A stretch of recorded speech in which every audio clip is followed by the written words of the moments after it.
Hello friends, ഇന്ന് ഞാൻ വന്നിട്ടുള്ളത് നമ്മൾ ഭക്ഷണം കഴിക്കുമ്പോൾ അറിഞ്ഞിരിക്കേണ്ട ചില കാര്യങ്ങളെക്കുറിച്ച് പറയാൻ വേണ്ടിയിട്ടാണ്. അതിനു മുമ്പ് നിങ്ങൾ ആദ്യമായിട്ടാണ് എൻ്റെ ചാനൽ കാണുന്നതെങ്കിൽ സബ്സ്ക്രൈബ് ചെയ്യുക. അടുത്ത് കാണുന്ന ബെല്ലൈക്കൺ കൂടി ഒന്ന് ഇനാബിൾ ചെയ്യുക.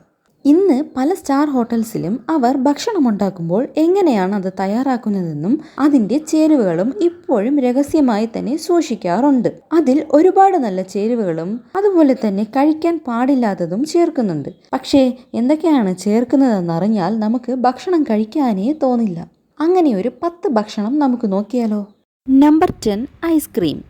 ഇന്ന് ഐസ്ക്രീം ഒരുപാട് ഫ്ലേവേഴ്സിൽ വരുന്നുണ്ട്. അതിലും വാനിലയും സ്ട്രോബെറിയും കൂടുതൽ പേരും ഇഷ്ടപ്പെട്ട് കഴിക്കാറുമുണ്ട്. സ്വാഭാവികമായിട്ട് ഈ ഐസ്ക്രീമിൽ പാലും പഞ്ചസാരയുമൊക്കെ ചേർക്കാറുണ്ട്.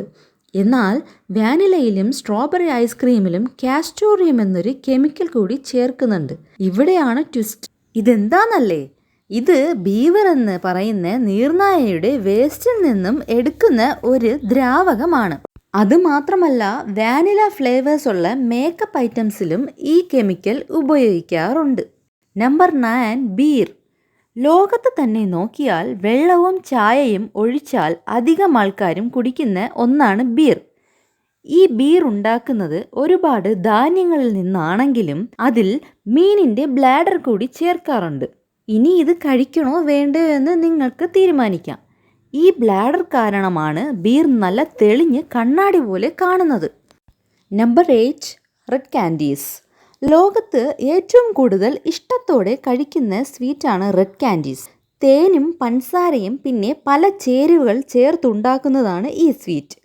എന്നാൽ ഈ സ്വീറ്റിലെ ചുവപ്പ് നിറത്തിലുള്ള കാരണം ഇതിൽ ചേർക്കുന്ന കാർമിൻ എന്ന കെമിക്കലാണ്. ഈ കാർമിൻ എടുക്കുന്നത് വണ്ടുകളുടെ രക്തത്തിൽ നിന്നാണ്. 1 പൗണ്ട് കാർമിൻ ഉണ്ടാക്കാൻ 70,000 വണ്ടുകളുടെ ആവശ്യമുണ്ട്. ഈ കാർമിൻ ക്യാൻഡിയിൽ മാത്രമല്ല, red velvet cake, red lipstick അങ്ങനെ പലതിലും ചേർക്കുന്നുണ്ട്. നമ്പർ 7, ച്യൂയിംഗം. മനുഷ്യർ 4000 വർഷങ്ങൾക്ക് മുമ്പ് തന്നെ ച്യൂയിംഗം ഉപയോഗിക്കാൻ തുടങ്ങി എന്നാണ് ശാസ്ത്രജ്ഞർ പറയുന്നത്. പക്ഷേ അന്നത്തെ കാലത്ത് ഇപ്പോഴുള്ള ച്യൂയിംഗം പോലെ അല്ലായിരുന്നു. അക്കാലങ്ങളിൽ പ്രകൃതിദത്തമായ രീതിയിലായിരുന്നു ച്യൂയിംഗം തയ്യാറാക്കിയിരുന്നത്. ഇന്നത്തെ കാലത്ത് ച്യൂയിംഗമിൽ പോളി ഐസോബ്യൂട്ടിലിൻ എന്ന കെമിക്കൽ അടങ്ങിയിട്ടുണ്ട്. ഇത് റബ്ബർ ട്യൂബ് ഉണ്ടാക്കാൻ ഉപയോഗിക്കുന്ന കെമിക്കലാണ്. Number 6, processed bread. Processed food എന്ന് പറഞ്ഞാൽ തന്നെ നല്ലതല്ല എന്ന് എല്ലാവർക്കും അറിയാം.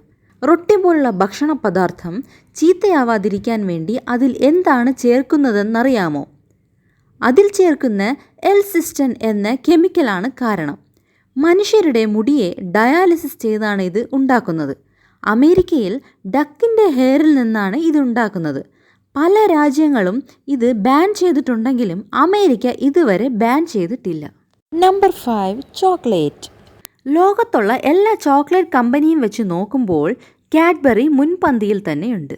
എന്നാൽ സർക്കാരിൻ്റെ നിയമപ്രകാരം 100 ഗ്രാം ചോക്ലേറ്റിൽ എലിയുടെ ഒരു മുടി കൂടി ചേർക്കാൻ യാതൊരു തടസ്സവുമില്ല. ഈ അവസരം മുതലെടുത്ത് പല ചോക്ലേറ്റ് കമ്പനികളും ചോക്ലേറ്റിൽ എലിയുടെ മുടികൾ കൂടി ചേർക്കാറുണ്ട്. Number 4, chicken nugget. നമുക്കെല്ലാവർക്കും മെക്ഡൊണാൾഡ്സ് പോലുള്ള ഫാസ്റ്റ് ഫുഡ് കടകളിൽ നിന്നും ചിക്കൻ നഗറ്റ്സ് കഴിക്കാൻ വളരെ ഇഷ്ടമാണ്. പക്ഷേ അതുണ്ടാക്കുന്നത് എങ്ങനെയെന്നറിഞ്ഞാൽ നമുക്ക് തന്നെ അത്ഭുതം തോന്നും. ആദ്യം ഒരു മെഷീനിൽ കോഴിയുടെ തല, വാ, കൺ അങ്ങനെ എല്ലാം കൂടി ഒരുമിച്ച് അരച്ചെടുക്കും. അതിനുശേഷം അമോണിയയിൽ അതിനെ തിളപ്പിച്ചെടുക്കും. ബാക്ടീരിയയെയും വൈറസിനെയും കൊല്ലാൻ വേണ്ടിയാണ് പോലും ഇങ്ങനെ ചെയ്യുന്നത്. മാത്രമല്ല, തയ്യാർ ചെയ്ത നഗറ്റ്സിൻ്റെ പുറംഭാഗം നല്ല കണ്ണാടി പോലിരിക്കാനും കെമിക്കൽസ് ഉപയോഗിക്കുന്നുണ്ട്. നിങ്ങൾ കഴിക്കുന്ന നഗറ്റ്സിൽ കോഴിയുടെ ഏത് ഭാഗമാണ് ഉണ്ടാവും എന്ന് പറയാൻ പറ്റില്ല. Number 3, potato chips. നമ്മളിൽ അധികം ആൾക്കാർക്കും ഒഴിവ് സമയം ചിലവഴിക്കാൻ പൊട്ടറ്റോ ചിപ്സിന് വലിയ സ്ഥാനമുണ്ട്. പൊട്ടറ്റോ ചിപ്സിൽ സോഡിയവും കാർബോഹൈഡ്രേറ്റ്സും മാത്രമാണ് അടങ്ങിയിട്ടുണ്ട് എന്നാണ് നമ്മുടെ പലരുടെയും ധാരണ. പക്ഷേ ഇന്ന് ലഭിക്കുന്ന പൊട്ടറ്റോ ചിപ്സിൽ സോഡിയം ബൈസൾഫേറ്റ് കൂടി അടങ്ങിയിട്ടുണ്ട്. ഇത് സാധാരണ ഭക്ഷണം ചീത്തയാവാതിരിക്കാൻ ഉപയോഗിക്കുന്നതാണ്. ഗവൺമെൻറ് ഈ കെമിക്കൽ ഉപയോഗിക്കാൻ അനുവാദം നൽകിയിട്ടുണ്ട്. എന്നിരുന്നാലും ഇതിൻ്റെ അളവ് അധികമായാൽ നമ്മുടെ ശരീരത്തിലെ ഓരോ അവയവങ്ങളെയും ബാധിക്കാൻ ഇത് കാരണമാകും. Number 2, French fries. ഉരുളക്കിഴങ്ങ് എണ്ണയിൽ വറുത്തെടുത്ത് ചില കടകളിൽ ചില്ലി ഫ്ലേക്സ് കൂടി ചേർക്കാറുണ്ട്. അതുമാത്രമല്ല അമോണിയം സൾഫേറ്റ്, TBHK പോലുള്ള കെമിക്കൽസും ചേർക്കുന്നുണ്ട്. ഇതൊക്കെ പെട്രോൾ ഉണ്ടാക്കാൻ ഉപയോഗിക്കുന്ന കെമിക്കലാണ്. Number 1, soda machine. പല ഫാസ്റ്റ് ഫുഡ് കടകളിലും സോഡ മെഷീൻ ഉണ്ടാകും. സോഡ മെഷീനിലുള്ള സോഡ കുടിക്കാൻ എല്ലാവർക്കും ഇഷ്ടമുണ്ടാകും അല്ലേ? ഇത് എത്ര കഴുകിയാലും അതിൽ ബാക്ടീരിയാസ് ഉണ്ടാകും. ഐസ് ക്യൂബ്സ് വയ്ക്കുന്ന സ്ഥലത്തുള്ള വൈറസ് ഒരിക്കലും പോവുകയുമില്ല. അതുകൊണ്ട് ഇതിൽ നിന്നും ആദ്യം വരുന്ന സോഡ വ്യത്യാസമുള്ള മണത്തോടു കൂടിയാണ് വരുന്നത്. ഈ വീഡിയോ എല്ലാവർക്കും ഇഷ്ടമായെന്ന് വിശ്വസിക്കുന്നു. ഇഷ്ടമായാൽ സബ്സ്ക്രൈബ് ചെയ്യുക. അടുത്ത വീഡിയോ ആയിട്ട് വരുന്നത് വരെ ബൈ.